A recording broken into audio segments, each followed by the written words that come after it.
let's go le vieux. Qu'est-ce qu'il va à dire sur toute cette situation alors? Bonsoir Jean-Luc Mélenchon. Bonsoir. Merci d'avoir accepté notre invitation. Nous sommes ici au siège de la France. Regarde ce setup et nous on a mis des micro-cravates. Alors que là il est malheureux là. Voilà, nous on a fait des efforts. France insoumise. Alors évidemment, nous allons revenir sur l'élection. La petite photo. La tortue, ouais, c'est ça qui me fait rire. Julien Assange, la tortue. Réélection de Yael Braun-Pivet à la présidence de l'Assemblée nationale hier. Mais l'actualité du jour au Palais Bourbon, ce sont aussi les élections internes et aujourd'hui des vice-présidences de l'Assemblée nationale. On l'a appris il y a quelques instants. Les deux députés La France insoumise, Clémence Guettet et Nadège Abomangoli, qui étaient candidates à ce poste, ont été élues vice-présidentes, notamment avec les voix du Rassemblement national, puisqu'on a vu sur les réseaux sociaux que le RN avait notamment voté pour vos candidates LFI. Absolument, vous pouvez vérifier ça sur les réseaux sociaux. Ça vous gêne que le Rassemblement national ait permis l'élection de vos députés à ce poste-là? Ça commence très mal. Voilà la première question de bâtard. Alors Le RN est avec vous. Oh là là, minute 1. Après du coup je sens regarder sa tête. Il n'est pas prêt pour cette fumée, je pense. Ah oui, il va se faire terminer. Votre présentation pourrait laisser croire des choses qui ne sont pas. L'élection des dirigeants, enfin des postes de la direction de l'Assemblée nationale sont élus d'après une règle de répartition. Cette règle, nous avons décidé, nous les insoumis d'un côté, de l'autre côté le bloc du centre et de la droite, de ne pas la respecter. Nous avons fait un cordon sanitaire à l'égard du Rassemblement national. Donc, si vous voulez bien suivre, le bloc du centre et de la droite a présenté 4 candidats, puisqu'il avait droit à 4 postes, et nous en avons présenté 2. Le Rassemblement national, de son côté, a fait un bulletin de vote avec 6 noms, dans lesquels il y a les 2 noms insoumis, plus les 2 noms du centre et de la droite, plus les 2 noms du RN. Par conséquent, ce n'est pas un vote où nous avons été élus grâce aux voix du Front National. C'est un vote dans lequel le Rassemblement national a voulu imposer il doit expliquer un truc compliqué juste parce que l'autre a fait un sous-entendu de merde. C'est ça. Et du coup, il doit expliquer un truc long et chiant. Oh, ça ne m'intéresse pas. Composition du bureau. C'est notre proposition, 2 insoumis, 4 de droite qui sont la proportionnelle normale pour l'Assemblée, sauf que le Rassemblement national ne sera pas présent au bureau de l'Assemblée, à ce niveau-là en tout cas. Donc en gros, pour ceux qui n'ont pas compris, moi j'ai rien compris. Ils ont trouvé une technique pour pas qu'il y ait le RN dans les postes de direction. Et les médias arrivent quand même à dire du coup, le RN a voté pour vous. Voilà, c'est ça qui s'est passé. Y compris 10 millions d'électeurs ont voté pour le Rassemblement national aux élections législatives. Est-ce vraiment respecter bien, le vote de ces électeurs du Rassemblement national, d'éviter, d'exclure, de vouloir exclure le RN à ses postes de responsabilité? Alors, les électeurs du Rassemblement national... C'est pas le Sébastien Labosse de l'autre fois, là? Si, c'est celui qui était dans le docu qu'on a regardé sur les négociations. Ah oui, c'est lui le spécialiste gauche, Mélenchon. Oui, voilà, qui faisait le spécialiste de la gauche, là. Oui, Sébastien Le Bolos, pardon, j'ai mal dit son nom. Oui, c'est Sébastien. Ils sont légitimement, puisque le Rassemblement national n'est pas un parti interdit, représentés à l'Assemblée nationale et ils vont librement présenter des amendements, des propositions de loi, intervenir dans les débats avec un temps de parole. C'est une chose qu'ils soient représentés, c'est une autre qu'on lui donne les pouvoirs de décider dans l'Assemblée. Au demeurant, ça n'avait dérangé personne à l'époque que le barrage qui empêchait nous, les insoumis, d'avoir une représentation en 2017 ait fait que nous n'avons pas été représentés. On l'a été à partir de 2022. Donc il faudrait n'avoir d'indignation que constante et non pas suivant les situations. Par conséquent, là, oui, il y a une décision politique qui a été prise de mettre en place un cordon sanitaire. Ce n'est pas un front, une alliance républicaine. C'est un cordon sanitaire. Personne ne veut que le Rassemblement national puisse... pour baiser le à l'Assemblée, oui, bon, on va en parler 100 ans. Diriger. Ah oui, parce qu'ils ont voté ensemble. Oui, c'est vrai, c'est vrai qui dit dans le chat. Première question, on lui reproche que l'extrême droite ait voté pour LFI. Deuxième question, on lui reproche de ne pas avoir voté pour eux. Oui, de fou. Ah oui, c'est très bizarre. Dans tous les cas, il est perdant, quoi. Hier, Yaël Braun-Pivet a été réélue présidente de l'Assemblée nationale avec 220 voix en sa faveur, 14 voix de plus que le candidat unique du Nouveau Front Populaire, le communiste André Chassaigne, qui en a obtenu 207. Pourtant, le Nouveau Front Populaire est arithmétiquement à l'Assemblée nationale la première force coalition politique. C'est un échec de ne pas avoir réussi à obtenir le perchoir, Jean-Luc Mélenchon? D'une certaine manière, oui, mais auparavant, notons les points qui ont été acquis. Le premier, c'est que, comme nous l'avions souhaité, et nous avons un peu, forcé la main de tout le monde, il y avait une candidature unique qui s'est réglée en 2 jours. Ce qui est mieux que nos non-performances pour le Premier ministre. On en reparlera évidemment dans quelques instants. Nous avons eu... Moi, je veux qu'il lui demande s'il est vraiment allé gueuler sur Faure ou pas.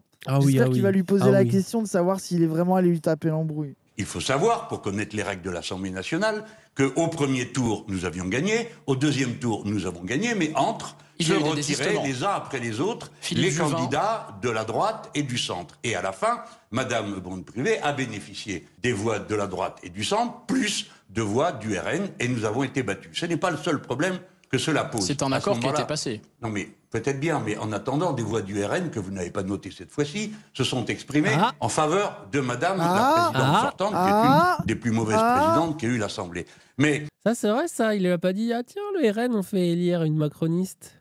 Ce qui est important, c'est de voir que, à cette occasion, il s'est fait un vote à 14 voix de différence. Nous sommes bien d'accord? Absolument. Or, nous contestons le fait que 17 ministres aient pu voter pour, à cet instant, compte tenu du fait que, d'après nous, il aurait fallu vérifier les mandats de l'Assemblée nationale, et alors on aurait constaté que dans ce délai, ces ministres ne devaient pas avoir la possibilité de voter. Il y a effectivement une controverse aussi de la part des juristes qui n'ont pas arrêté cette question. Effectivement, il y a, d'après la Constitution, une incompatibilité entre le mandat de député et la fonction de ministre, mais en quelque sorte, il y a un article de loi qui, dans sa dernière phrase... C'est là où c'est très malin de Macron quand même. C'est qu'il a pu ses ministres, enfin s'ils sont quand même là, vous les avez vus avec Gabriel Attal, là, Darmanin et tout. Donc c'est pas ses ministres, mais ils sont quand même ministres tout en l'étant pas pour pouvoir voter. C'est qu'il les a rendus démissionnaires juste avant le vote de l'Assemblée. Ouais. Comme ça, ils peuvent voter à l'Assemblée et que la présidence soit pas fille, quoi. Genre, c'est là que tu vois que tout est calculé, quoi. C'est trop malin. C'est fou, hein. Vous pouvez expliquer, en gros, ils ont gagné de 14 voix d'écart, mais il a fait en sorte, il a dissous juste avant, il a plus de ministres juste avant pour que les 17 ministres puissent voter. Et donc ça a fait 17 voix en plus. Donc faites le calcul. Non, mais pour que vous compreniez, quand tu es élu député et que tu vas au gouvernement, c'est ton suppléant qui prend ta place. Donc ton suppléant siège à l'Assemblée à ta place le temps que tu sois au gouvernement, parce que tu peux pas être dans l'exécutif, le gouvernement et le législatif, les députés. Sauf que là, qu'il a fait, c'est que il a renvoyé son gouvernement juste avant le vote pour pouvoir dire que ils allaient voter parce que les suppléants ne peuvent pas voter au premier vote. Il y a 1 mois, je crois, de battement. Et en fait, la vérité, c'est que vu que les suppléants ne pouvaient pas aller voter dès le premier vote, ils auraient perdu la direction de l'Assemblée. Et du coup, il les a rendus démissionnaires aussi pour qu'ils puissent aller voter. Les suppléants n'auraient pas voté. Oui, c'est ça. Et vous les voyez quand même avec Gabriel Attal se balader comme s'ils étaient toujours ministres. En étant ministre, quoi. Et il y a un monde où il va les renommer, parce qu'il y a un monde où il va refaire le même gouvernement macroniste. Si c'est ça. Tout ça pour ça, je trouverais ça incroyable.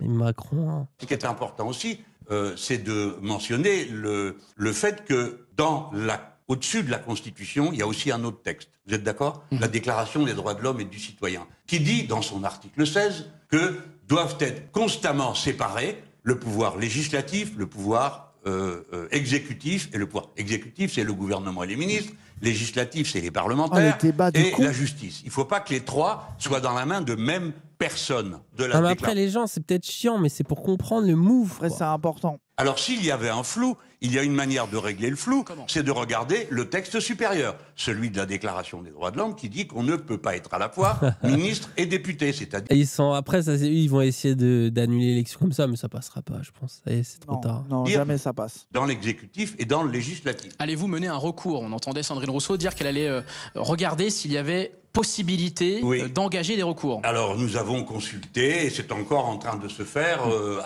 au groupe, comme c'est le groupe parlementaire, ce n'est pas à moi de m'exprimer sur le sujet, je suis sûr que Mathilde Panot vous dira le moment venu ce dont nous avons disposé. Mais nous sommes en train de regarder de quelle manière le recours peut être le plus efficace. Et je vous signale que dans toutes les législatures de l'histoire de France, on vérifie les mandats. Vérifier les mandats, ça veut dire on s'assure que la personne qui vient est bien celle qui est élue, et c'est bien elle qui a le droit de délibérer. Cela n'a pas été fait cette fois-ci, alors même qu'il y avait un flou. On aurait dû prendre cette décision avant et non pas après. Mais peut-être, Jean-Luc Mélenchon, que nous n'aurions pas eu ce débat là ce soir avec vous sur ces 17 voix de ministres députés sur ces 13, je rectifie, ces 13 voix d'écart entre Yael Braun-Pivet et André Chassaigne, si le nouveau Front Populaire avait réussi au fond à élargir sa majorité et à permettre à André Chassaigne...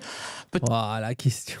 Oh là Ah là bah oui, mais là si vous aviez là. été 300 députés NFP, on n'en serait Non, pas là. là, le Ah oui sous-entendu, moi je pense que c'est plutôt une alliance avec les macronistes. Peut-être de C'est récupérer ça qui des sous-entend. voix de certains députés la macronistes tête qu'il a, qui auraient gros. pu Ouais, voter tu pour vois. lui. Est-ce que sa c'est pas tête. aussi un échec de cet élargissement du nouveau Front Populaire? Oui, vous avez sans doute raison.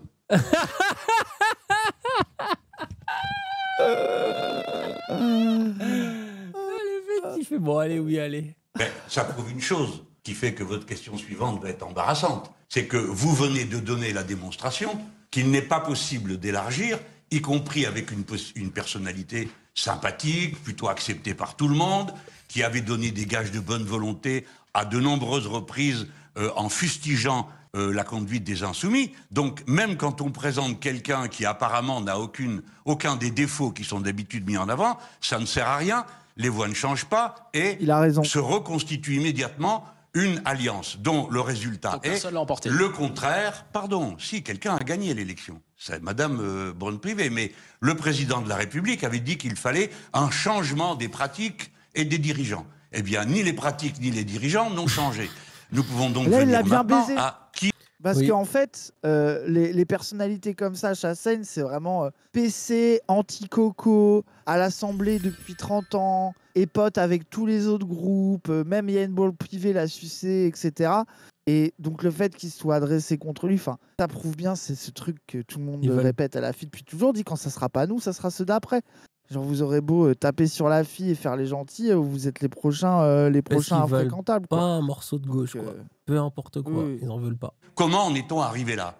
Il est clair qu'en France, les élections, comme dans toutes les démocraties du monde, ne purgent plus les crises politiques, les questions politiques posées. Et donc, depuis 20 ans, on reproduit la même politique sans cesse. Pourquoi? Parce que le pouvoir essentiel, celui du président de la République, au deuxième tour, se joue dans un match des peurs. De quoi a-t-on le plus peur? De la maltraitance sociale des politiques libérales ou du Rassemblement national. Donc on ne règle aucune crise. Mais pendant ce temps, la crise avance. Et nous sommes dans l'impasse dans laquelle nous sommes. Ce n'est pas nous, je me permets de le rappeler, qui avons dissous. C'est le président, même pas sur un fait de politique qui aurait été lié à un vote de l'Assemblée, comme le refus de voter les retraites à 64 ans, mais sur une élection européenne, dans laquelle la participation est loin d'avoir été ce qu'elle aurait dû être, et qu'on a vérifié ensuite aux autres élections. Donc, le président de la République dit, eh bien, puisque c'est ça, je le prends comme un acte de confusion politique, je demande, il dit lui-même le mot, une clarification politique. Il a une clarification politique qui est la négation de 27 sondages consécutifs. C'est nous qui arrivons en tête et le RN en dernier, élu en second. Il est donc... La négation de 27 sondages consécutifs. Oh, 27 C'est fou, sondages hein, qui frère. se sont gourés. Hein. Mais ça, c'est gros. C'est là que tu vois Ça, qu'il c'est y un a un scandale. Hein. problème avec les sondages. À un moment donné, il va falloir faire un sort à ce truc, quoi. Parce que là, ils se sont trompés comme jamais. Et rappelle quand même que la gauche est toujours 3-4 points en dessous de ses scores finaux. Genre, c'est de la maladie, vraiment. Genre, on en peut plus. Bizarre C'est à croire que ça insupportable. servirait à quelque chose pour influencer l'opinion, les sondages. Ah ouais. Mais la FI, pendant un moment, je crois, il voulait interdire les sondages une semaine avant. Alors, il resterait les frites belges. Il n'y aurait pas tout. En fait, ça changerait beaucoup de choses parce que les frites belges, c'est pas tout le pays qui les consulte, tu vois. Donc, à la télé, t'aurais pas pendant 2 semaines avant le vote de le RN a déjà gagné. Mélenchon ne pourra jamais gagner, c'est fini. Genre, ça pourrait être pas mal après, je sais pas.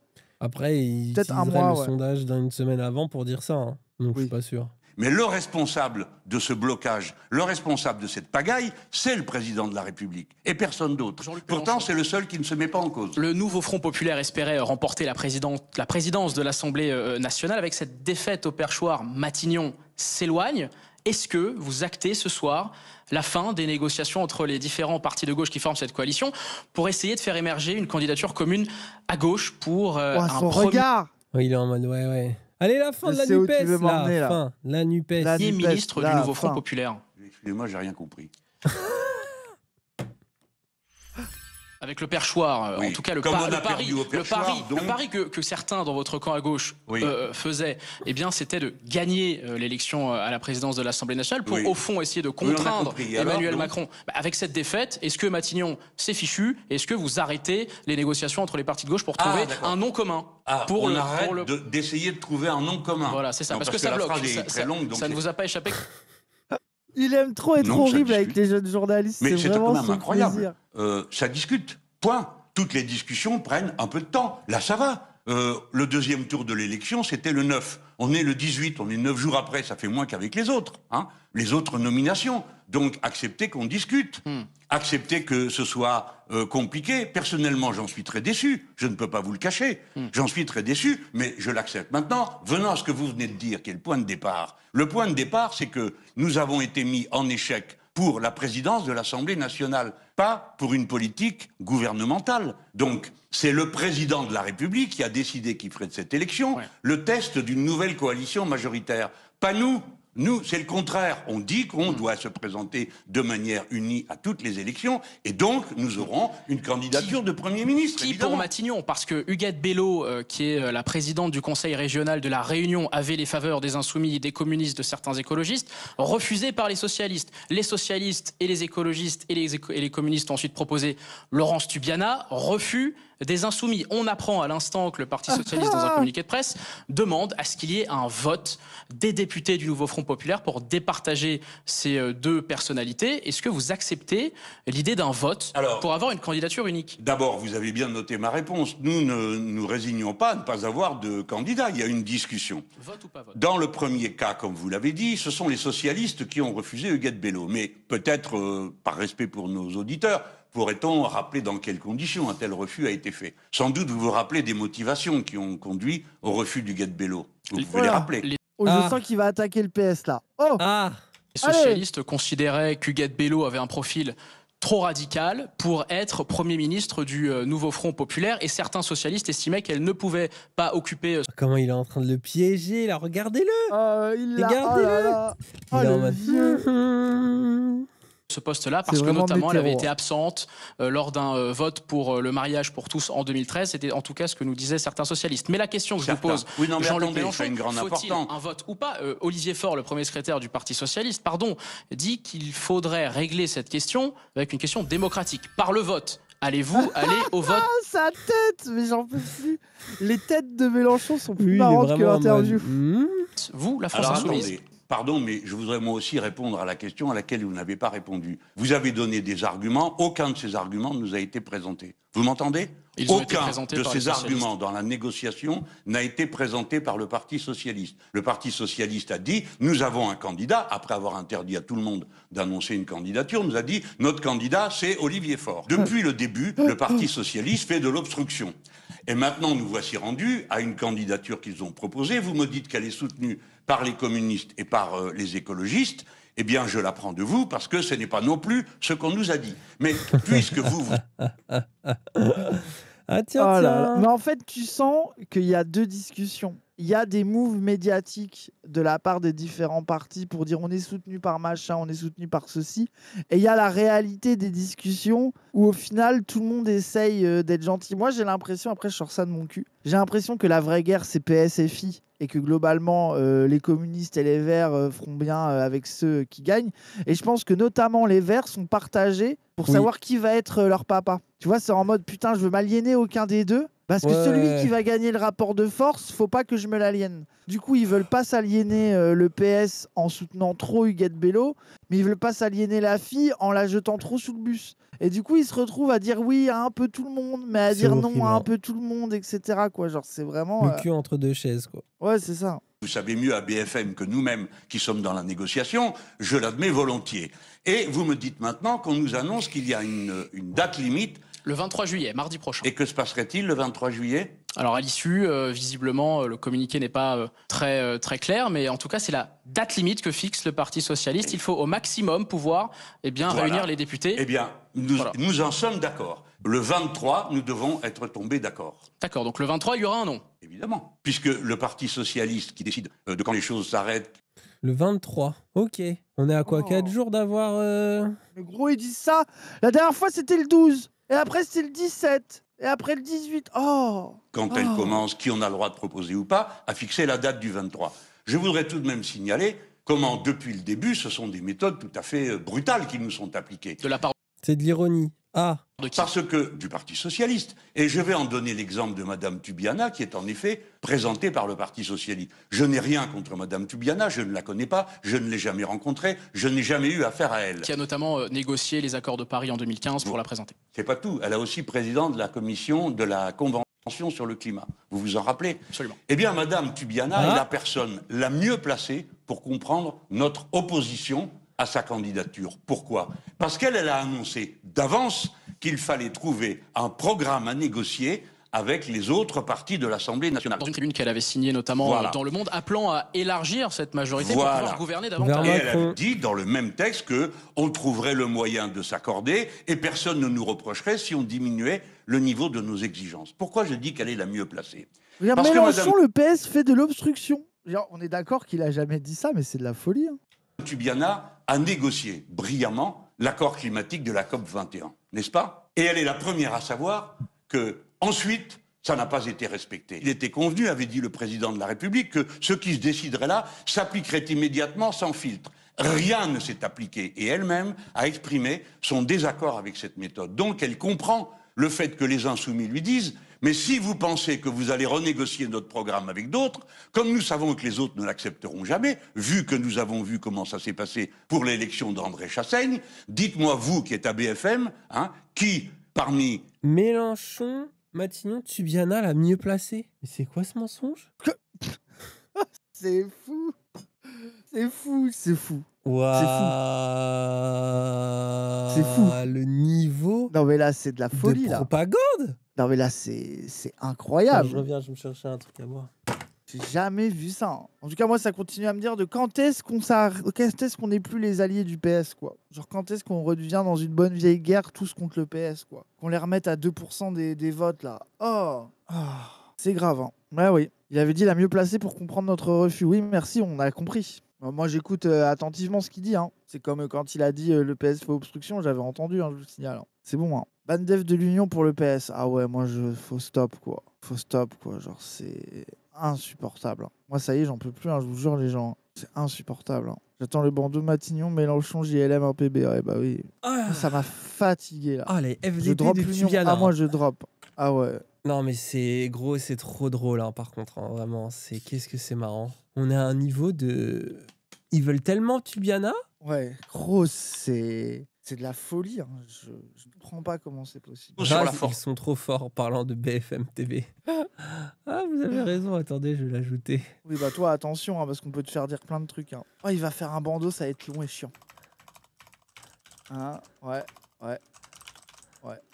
c'est long. C'est long, on lit pas si bien que ça. Ça marche pas très bien parce qu'il n'y a pas de bandeau bleu en dessous. Ça fait vraiment texte rajouté sur un stream. C'est long. C'est si long. C'est ça qui est en train de me faire rire. C'est que ce soit si long. Voilà. Je suis heureux parce qu'on n'arrive pas très bien à lire. Ouais, mais vous avez l'idée. Au vu des tensions que l'on ressent, Jean-Luc Mélenchon, entre la France insoumise et les socialistes, il y a clairement un jeu de rapport de force. Pensez-vous vraiment, si vous arrivez à établir une architecture gouvernementale complète, pensez-vous vraiment pouvoir gouverner ensemble entre les insoumis et les socialistes, notamment quand on voit sur les réseaux sociaux, notamment que l'une de vos députées, Sophia Chikirou, avait comparé le hollandisme à des punaises de lit. Est-ce que ce sont des bases sereines pour gouverner ensemble ? Magnifique ça. Tellement d'accord. La meilleure métaphore que j'ai entendue sur le PS. Hein. Les punaises de lit, nous on défend tous les jours les gens. Moi ça y est, je stan hein, vraiment. Parce que c'est ça. C'est vraiment gros le même cauchemar que quand je les ai vus revenir après qu'on avait dépensé je sais pas combien de milliers d'euros là de chiens renifleurs. Ah ouais, les gros renifleurs là. Mais moi je pense que vraiment les mecs, PS, quoi. Les mecs anti-gros c'est la meilleure arnaque de tous les temps. Punaise de lit. Oui. Eh, franchement si vous voulez faire du bif, faites ce métier. Parce qu'en fait vous avez juste à acheter une machine à vapeur. Et deux crottes de semblant nez, de la passer, et après vous dites « Oh, on n'y peut rien hein. !» Ouais, ça pourrait revenir, on sait pas. Et hop. Écoutez, c'est une expression, c'est une plaisanterie, vous avez le droit de ne pas l'accepter, mais elle parle de quelque chose de très concret. Le retour du hollandisme. qui, à BFM, devrait pas vous surprendre, puisque vous lui avez immédiatement donné la parole, et ses premières paroles, une fois revenu dans la vie publique, ont été pour dire que je devais me taire. Puis vous l'avez réinterviewé. Et nous sommes là ce soir avec vous. Oui. Vous l'avez réinterviewé, il a longuement expliqué pourquoi je devais me taire. C'est la première fois dans la vie politique qu'un homme de gauche est interpellé par quelqu'un d'autre qui se dit de gauche et qui lui demande de se taire. C'est la première fois. Mais nous sommes dans une discussion. Si je ne devais tenir compte que de ce qui a été dit par les autres, d'abord je commencerai par dire pourquoi m'avez-vous éliminé de la candidature au poste de Premier ministre. Vous êtes toujours candidat. Pardon, non, moi j'ai dit que je n'étais candidat à rien. Mais on a insisté lourdement. Le but était... Ah, j'aime trop. Si on doit commencer à faire des reproches, moi, en fait, alors... Moi, en vrai de vrai, mon avis, c'est que faudrait retourner dans la méta le vieux Premier ministre, du coup. Quitte à ce qu'il casse les couilles. Oui. Au moins, voilà, quoi. Comme ça, on y est, quoi. C'est que Macron... Après Macron, il nomme Mélenchon d'un coup. Ça serait incroyable. Ça serait son move le ça plus... serait un immense banger pour foutre la merde. Là, ce serait vraiment agent du chaos, quoi. Ah ouais. Ah, mon rêve. Et après, je pense qu'il dissoude. Il va t'arrêter une motion de censure. Minute 1. Ah oui, non, mais ça, oui, mais c'est juste pour la beauté du geste. Ouais, juste pour le plaisir de tester, quoi. C'est ça. Nous avons jusqu'à présent vu tous nos candidats au poste de Premier ministre rejetés, nos candidats à la présidence de l'Assemblée, donc comprenez aussi qu'à certains moments, comme ce sont toujours les mêmes qui s'opposent à tout, on manifeste un certain agacement. Mais je m'empresse de vous dire que la tête reste politique. Nous sommes prêts à faire un accord sur une personnalité et à la présenter en commun. Mais nous y mettons une condition, et ce sera la condition clé. Le programme doit être défendu jusqu'au bout. Et si quelqu'un doit décider que nous n'appliquerons pas notre programme, alors il censurera le gouvernement. Nous voulons revenir à des règles stables et lisibles. Bon, par contre, le problème, c'est que... Oui, bon. Alors... Non, mais le truc, c'est qu'on est dans une partie de claquettes politiques interminable.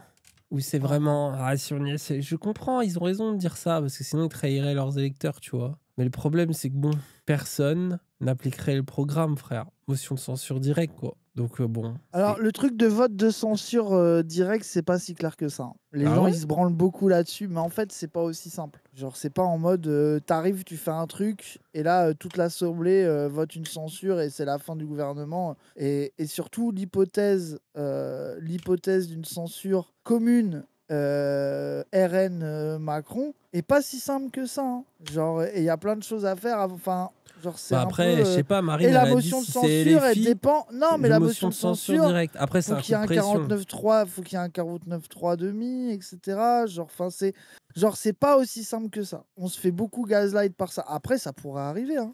Oui, et puis c'est vrai que c'est des coups de pression politique aussi qui sont faits. Mais tu vois, genre, si les censures étaient faites aussi facilement, il y a plein de gouvernements pas besoin de 49.3 apparemment, tu peux la poser. Non, mais moi, je suis désolé, mais politiquement, s'il y a un gouvernement nouveau Front Populaire, en plus, c'est sûr que ça ne sera pas un Premier ministre insoumis, où il y a un peu tout le monde, et que tu as Macron avec le RN qui vote une motion de censure, enfin, les gens, ce move-là, faut y réfléchir avant de le faire. Vous croyez trop qu'il est gratuit et qu'il va passer tout seul? Je pense que c'est une mauvaise hypothèse. Moi, mon avis, c'est qu'autant essayer, en fait. Genre, parce que je trouve que si ça te laisse gouverner, bah tu fais des trucs. Si ça te fait une motion de censure, la fable de l'UMPS s'écroule, quoi. Donc, en fait, politiquement, on a tout à gagner à y aller, même si on se fait censurer jour 2. Genre, même si on se fait censurer jour 2, on est gagnant quand même, quoi. Donc, genre, ce truc un peu de faut pas y aller parce qu'on est baisé, je pense que c'est vraiment une mauvaise réflexion. Non, même mais la c'est juste censure que ça ça paraît de plus en plus difficile, quoi.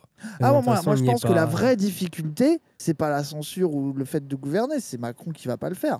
Parce que ça, il sait. Je pense qu'il sait très bien, Macron. Macron, il préfère créer une situation où il trouve une justification pour pas mettre le NFP au gouvernement plutôt que de le censurer, même s'il pourrait le faire.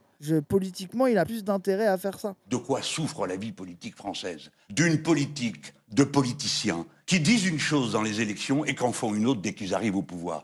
Nous ne jouons plus dans cette cour-là. Nous n'y avons jamais joué. J'ai quitté le Parti socialiste à cause de ça et je n'y retournerai pas. Donc, nous avons décidé de respecter la parole donnée aux électeurs. Nous ne combinerons pas. Que M. C'est qui les électeurs? Moi, j'en connais au moins 2. Macron prenne la responsabilité de faire déposer contre notre gouvernement une motion de censure. Et ensuite, il verra qu'une fois notre gouvernement tombé, à notre tour, nous voterons une motion de censure contre la droite. Et il ne lui restera plus qu'une issue, s'en aller lui. Parce qu'il y a toujours une Vous demandez solution. la démission du président de la République pour, au fond, sortir de l'impasse. Ce que je veux vous dire, c'est que nous sommes en train de passer Les d'une gobelins, situation frère. de crise démocratique, où ça ne collait pas, à une situation de crise de régime. Et que l'auteur de cette situation est le président de la République. Donc il y a toujours le recours aux urnes. La première fois, c'était en renvoyant chez eux les députés. La prochaine fois, si tout est bloqué, c'est qu'il s'en aille lui-même. Mais ce que je suis en train de dire n'est ni un Moi, je souhait, trouve qu'il ni a un raison. ordre, ni une consigne. Là, la prochaine étape, c'est de dire bon, vas-y, baiser pour baiser, go démissionner, frère. Oui. T'as voulu foutre la merde, on va jusqu'au bout, quoi. Go repartir en présidentielle, là. Et là, on va voir si Mélenchon, il est impopulaire et que le PS est dominant à gauche. On va bien rigoler. Ouais. On va voir Ah quand vous avez ouais. plus les insoumis pour faire campagne, comment ça va se passer, let's voir les go. scores que Non, vous mais après, faites. je pense il démissionnera pas. Macron, j'y crois pas, frère. Non, moi non plus. Peut-être Je vois l'année pas quoi. prochaine, après une autre dissolution ratée, quoi. Ouais, je sais pas. Oui. C'est un état de fait.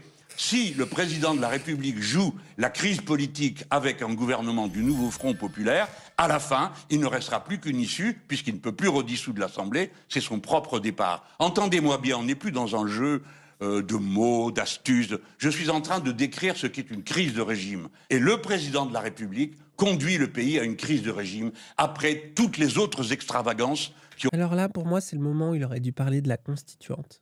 J'ai un super TikTok d'un certain Clément Viktorovitch. Et moi, je pense que c'est à ce Le temps moment-là d'en qu'il aurait parler. dû en parler. Je On n'en pense peut que- plus du bonapartisme de la 5e République. On n'en peut plus. Il est l'heure de passer à autre chose. Je pense que Mélenchon ferait bien de s'intéresser au concept de constituante. Il Ça faut que nourrit le ça à RN, penser. les Macron et le NFP gouvernent ensemble, voilà. Comme en Allemagne, comme dans les autres pays européens, voilà. Ça ferait du bien en français. On Comme pourrait en trouver un Italie. compromis en mettant par exemple le SMIC à 1500 € et en virant tous les Arabes. Ça serait un compromis intéressant. On pourrait par exemple garder les LGB et tuer tous les trans. Voilà, ça serait un compromis intéressant. C'est ça aussi, à un moment donné, la Oh, démocratie. t'es dans la haine aujourd'hui. Ah, c'est bon, ça me qui ont fatigue. marqué son C'est trop gros, c'est que ça les débats en ce moment. Je suis fatigué. Oui, c'est insupportable. quinquennat et son deuxième mandat qui Mais après, est je une suis suite. content parce que ça recrée un clivage avec les gentils. Tu vois, ça y est, les gentils de gauche où il faut faire des compromis, pas être trop méchant, ça y est, ils ressortent du bois, donc on peut à nouveau ne pas être amis avec eux. C'est bien. Ça me ouais, rend ouais, heureux. ouais. Il a juste à tuer le Front Populaire, là, à Il va plus être juste dans aller l'alliance. tuer les mecs en question. Le mec fou, il n'y a plus qu'à aller les assassiner. Le mec qui pète un câble.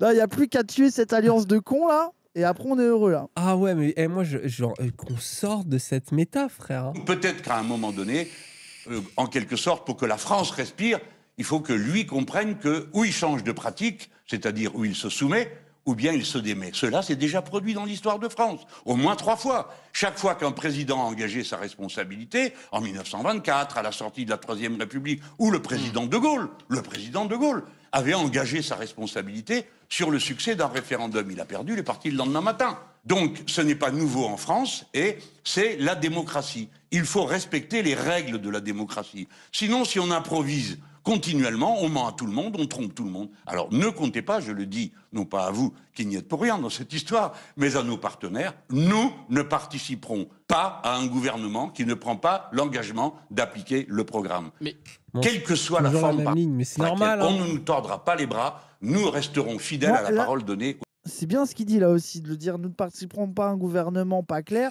Moi, ce que je trouve bien, c'est que ça veut dire que si Macron fait un coup de Trafalgar où il nomme une personnalité SOSDEM à la Toubiana, nous, faut pas y aller. Faut être en mode, bah non, on n'y va Après- pas. Et comme ça, on les voit gouverner avec Macron. Je aussi, crois que la hein, moi, vidéo, ça me elle est va. longue et trop dans le droit constitutionnel pour les gens là. Aux Oui, mais électeurs. Mais Parce dans ce que cas, fini. Jean-Luc Mélenchon, comment est-ce que cette C'est coalition presque fini, les peut-elle gens. tenir sur la durée Tenez, On sait tenez. qu'il y a des socialistes qui échangent parfois, qui essayent de sonder avec des macronistes de gauche pour voir s'il y a Les macronistes de quoi? des macronistes de gauche. Ah, De d'accord. quoi Les macronistes de quoi? De quoi De quoi? Qu'est-ce qu'il dit celui-là Est-ce que Les c'est macronistes de possible, gauche qui ont voté Jean-Luc pour, Mélenchon, pardon, qui ont voté pour que le cette- président André Chassaigne, c'est que cela, non, dont on ils parle? n'ont en l'occurrence pas voté pour André Chassaigne, puisque Pas vous aviez croyable.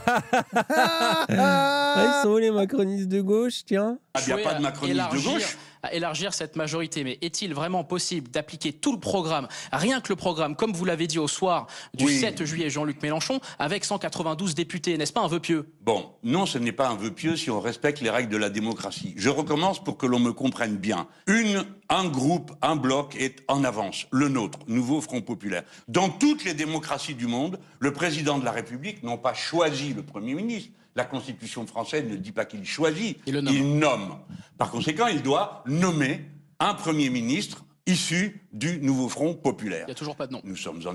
Non mais attendez, je ne sais pas si la réunion du bureau politique du RPR a désigné Jacques Chirac. Il me semble qu'il n'y a pas eu besoin de ça. Bon, par conséquent, il sait très bien qui est quoi à l'intérieur de cette coalition. Mais c'est lui qui va nommer. Ça veut dire Macron doit me nommer moi. Moi, j'ai décidé de comprendre ça. Oui, il vient me c'est dire, moi le Jacques Chirac. on s'en branle des négociations. Macron, il va me nommer. Moi j'ai compris ça. C'est moi Macron, le Jacques Chirac du RPR. C'est moi. Allez, on revient dans la méta. Mélenchon Premier ministre. Ouais, bon, ça y est, j'y crois plus moi, mais oui. Je crois pas non plus. On a le droit de... Non, pas non un plus, mais j'ai Premier le droit ministre d'être du heureux, Front quoi. Populaire, le Premier ministre ira devant l'Assemblée, présentera son programme, et ensuite il y aura des lois ou des décrets qui seront signés ou pas signés. À ce moment-là, l'Assemblée s'exprimera. Si elle est contre, elle le fait tomber. C'est la règle de la démocratie. Et je vous le redis, à ce moment-là, si le président de la République a poussé à ce qu'il y ait une motion de censure, il y aura ensuite une motion de censure contre le gouvernement de droite, parce qu'il en nommera un de droite. Et vous en déposerez une systématiquement s'il y a effectivement un gouvernement d'alliance entre le camp présidentiel et les Républicains. Évidemment, que l'on puisque nous l'avons fait. Automatiquement. Nous l'avons fait sur tous les 49.3, on nous l'a assez reproché. Mais nous n'avons pas changé notre pratique. Mais ça aussi, c'est vrai que on parle beaucoup du risque de la motion de censure contre le NFP. Mais en soi, politiquement, il y a autant de risques qu'il y ait une motion de censure contre un gouvernement macroniste, en fait. Bah oui. Genre, ça peut aller très très vite, quoi. Parce que, c'est... Bon. Et c'est ça, cette c'est pour ça que moi, je trouve que c'est un mauvais argument pour pas y aller, quoi. Mais oui, là, on est dans un Mexican standoff. Oh, un Mexican standoff législatif. Incroyable, trop bien. On va manger des burritos. Des quoi, on dit le mot? Burritos? Comment on dit? Des burritos? Burritos? Des burritos? Oh, comment on dit? Des burritos? Je sais pas, frère. Des burritos? Burritos? Non, j'ai dit ça. C'est des burritos. Burritos? Des burritos. Burritos, on dit, ou burritos? Ah, ce plouc. Ah, mais toi, mais... J'en sais mais rien, si tu voulais faire le bourgeois, ta classe sociale, elle ressortirait tout le temps. Toi, tu pourrais jamais faire semblant, ça se voit trop que t'es un prolétaire. Mais je sais pas, gros. Hey, moi, on mange des burritos ce soir. Je crois que ma mère elle disait ça comme ça, frère. Ah bah oui, mais je sais, j'imagine. Je vois, t'inquiète, je sais, je vois tout, j'entends. J'ai même les odeurs. J'aimais bien, moi. Oui, mais non, mais moi aussi j'aime les burritos. Classiste, bah oui, je suis classiste, surtout avec Dany. La vie politique du pays ne se règle pas par des combines. Et maintenant, pour reprendre votre propre argument, dites-moi où sont ces macronistes de gauche qui sont prêts à accepter le rétablissement de l'impôt sur la fortune? Parce que s'ils y étaient prêts, pourquoi n'ont-ils pas voté quand on l'a proposé? Lesquels sont prêts à accepter l'augmentation des salaires alors qu'ils ont voté contre? Donc tout ça n'existe pas, c'est une comédie. Et la preuve a été donnée par le fait que tous ces gens ont refusé de voter pour André Chassaigne. S'ils étaient, comme vous dites, des gens qui cherchent un compromis, en disant, bon, vous exagérez, mais on va... Bon, quand même, on fait un geste. On élit votre président de l'Assemblée. Ils ne l'ont pas fait. C'est eux qui viennent de nous signaler que la porte était fermée. Si après que nous ayons fait voter un programme, nous en faisons un autre arrangé dans les couloirs de l'Assemblée, la masse du peuple français sera écœurée. On ne pourra plus de voir une chose pareille. Vrai. Il ne faut pas arriver à ce résultat. Il faut fortifier la volonté démocratique. Dire, vous voyez, quand vous votez, ça donne quelque chose. Au Parlement européen, ils ont réélu Mme von der Leyen, mais ils n'ont eu aucun mal à élire un vice-président insoumis, M. Younous Omarjee. Tout le monde a voté pour lui. Enfin, je veux dire tous ceux...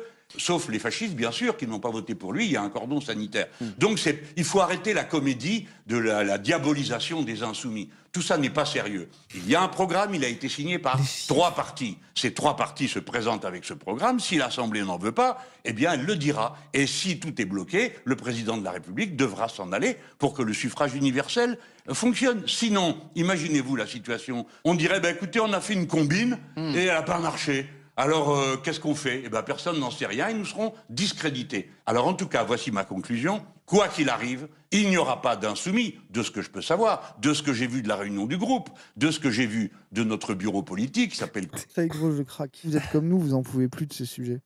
Oui, ouais, on est d'accord qu'on en peut plus. Disons-nous-le. Et en même temps, moi, ce que je trouve horrible, c'est que j'en ai marre Mais en même temps, je veux savoir ce qui va se passer. Bah en Je fait, suis vraiment c'est pris ça. entre les deux. C'est qu'en ce moment, on est tous, je pense, dans un truc où on a la moindre miette. De Oui, il y a un bruit de je mange couloir. tout.